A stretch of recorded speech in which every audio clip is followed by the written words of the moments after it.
In this video, I will show you how to point the domain name from GoDaddy to Siteground hosting. So head over first to your GoDaddy and then just type in here the domain that you want to purchase or you want to own. Now from in there, you should be able to see in here some suggestions. So you can see in here XYZ, that store, and some more options. Just choose one that you want. I'll just choose this .store domain. From in there, click on this continue to cart if you don't want domain protection.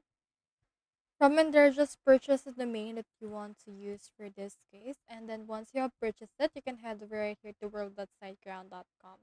Now, as you can see right here, SiteGround hosting. You can click on this web hosting of them. And then you can see this. So as you can see, they require $3.99 per month subscription. Just click on this short now option and then choose in here a web hosting plan that you want.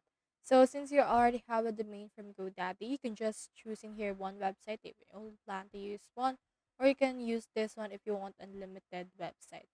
So just head over and then click on the get plan option right here and then just continue with the checkout, and then you can just connect those together if you want.